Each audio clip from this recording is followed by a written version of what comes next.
Hello, my name is Valerie Joy Krylik. Today I'm presenting a report, evaluation, and analysis of the Philadelphia School District's curriculum program for the language arts, English, and mathematics programs for K through 12. This is for Franciscan University of Steubenville, Ohio, for their Masters of Science in Online Education. And it is for the class of Education 511 Curriculum Development for Professor Dr. Charles Joyce. Today we'll be speaking about 5 different components within a curriculum design program in this report. The overview of the report consists of number 1, the foundation. Number 2, the organization of the program, or the organizational elements. Number 3, the content elements. Number 4, the assessment elements. And number 5, finally, my personal critique. I will discuss the strengths and weaknesses that I have found within the program. So let's get started. In order for a student to reach for the stars and achieve their goals and dreams, there must be a firm foundation laid for them in the educational process. So as you see, this man down here is pouring a brick foundation for a house. Any goal that we have or want to achieve must first have a foundation to support the bricks and mortar in which to develop the goal, which is, in this case, the house. The curriculum leadership team for the School District of Philadelphia consists of 4 distinct administrative individuals. The first individual is Donna M. Runner, and she is the Assistant Superintendent of Schools. The second party is the Deputy Chief, and her name is Fran Newberg. We have 2 positions, the Executive Director, Latanya R. Miller, and another Executive Director of Nancy L. Bratton. There are no parents or community members or student alumni that are involved in the curriculum decision process. The mission statement for the School District of Philadelphia is to provide a high-quality education that prepares, ensures, and empowers students to both socially and intellectually achieve their potential and become productive members of society. This mission is founded on the belief that all children can learn, no matter what their circumstances. And when all students are fully aware of their individual capabilities and potential to stimulate their effort towards lifelong learning, they can become competent and productive human beings. The vision statement is they believe that all children can learn and the achievement gap can be eliminated with the School Reform Commission that is responsible for the improvement and obligated to support the school district's mission. This commission commits itself to raising student achievement through district-wide reforms and restructuring measures. They state that they have come far, but they still have a long way to go.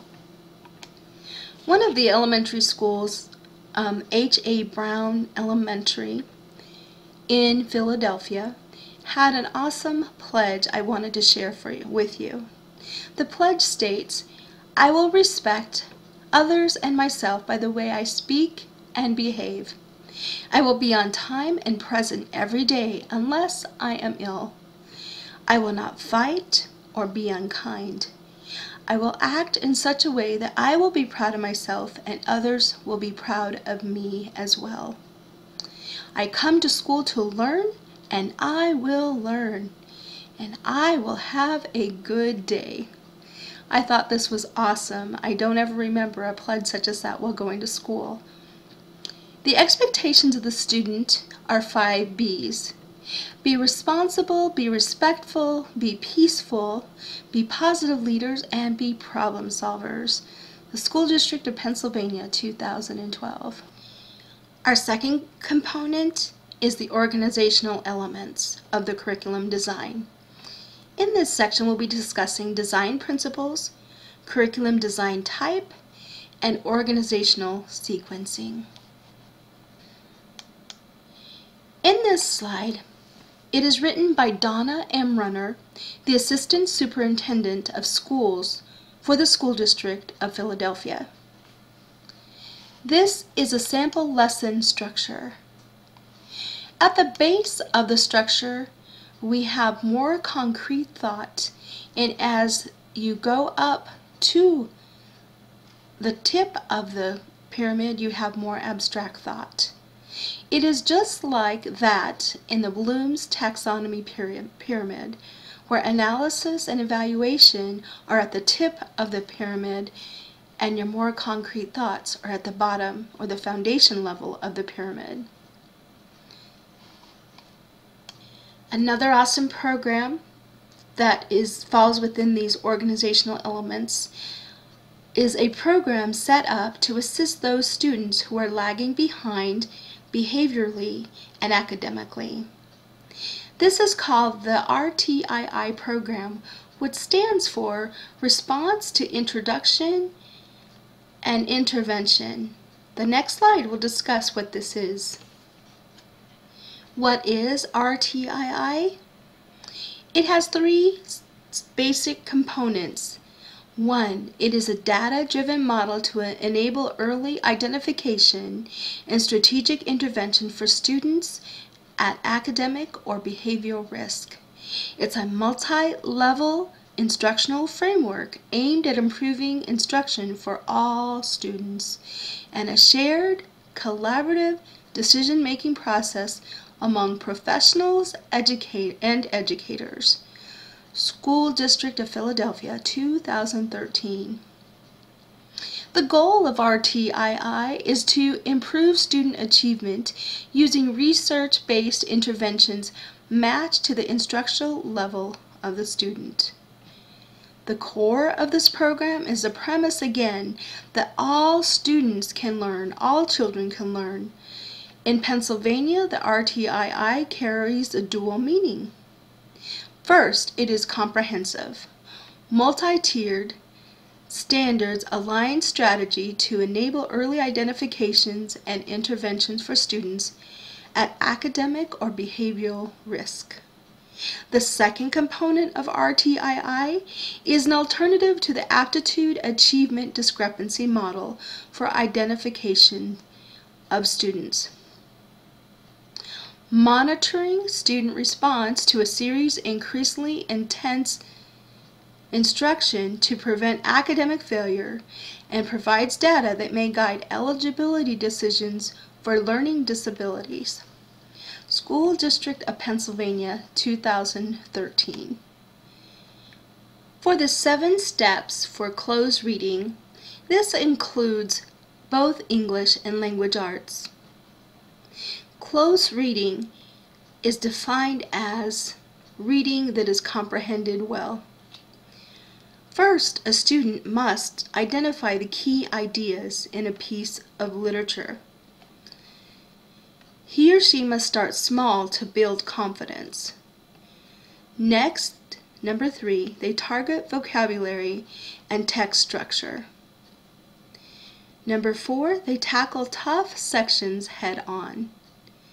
5, they create coherent sequences of text-dependent questions.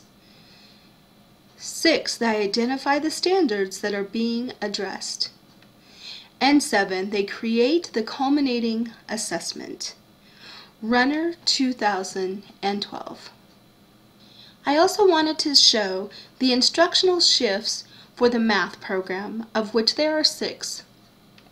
First of all, there's focus. And what this means is that the focus is grade-centered. So the first graders are not learning division and multiplication like the 3rd or 4th graders are. The focus is at the student's level. Secondly, the program is coherent, which also does suggest that there is spiraling from class to class. Thirdly, the student develops fluency in that subject, which is math. Next, he develops a deeper understanding of the material. Finally, he applies the material. So once he learns about fractions, he can develop and problem solve and apply what he's learned to a specific problem. And last but not least, there is dual intensity, and that is determined by the teacher. Another component is a deep understanding, fluency, and applications are components of rigor. The third section we'll be discussing today is the content elements. There are 4 basic content elements in this curriculum. The content elements in the School District of Philadelphia system are multicultural learning. The second is 21st century skill development in technology. The third is that they develop college-bound and career-ready students. And the fourth are the Common Core studies. This slide, under content elements, discusses exactly what I just showed you in the previous slide. Inherent in the School District of Philadelphia, their mission is the development of high levels of competence in basic skills, the appreciation of human values, attitudes, and cultures, the fostering of independent thinking, the cultivation of understanding and appreciation of individual differences, and improving the ability to adapt to the technological changes of society. The fourth element is the assessment element. Why, what, how, and who assesses in the School District of Philadelphia? A systematic effort to analyze students, schools, and the total milieu within which education occurs to generate information that can be used to allocate scarce instructional resources in ways that best serve the student and community interest is defined as needs assessment. This is according to David Armstrong, 2003, page 176 in our Curriculum Today text. This is actually the why we assess and who we assess and for what purpose. In the public schools of Philadelphia, there are 13 basic tests they use to assess students and their ability to learn. Now I will briefly discuss my evaluation and critique of the program. What are the strengths and weaknesses of this curriculum program? Here is a graph from the Partnership for 21st Century Learning Skills 2011. And what I saw about this program, this curriculum program, it includes every single area that is presented in this graph. Curriculum and instruction, professional development, learning environments, life and career skills, learning and innovation skills, core subjects, 21st century themes, information and media, and technology skills. In the English learning and literacy, arts learning, and math learning, it included all of these components.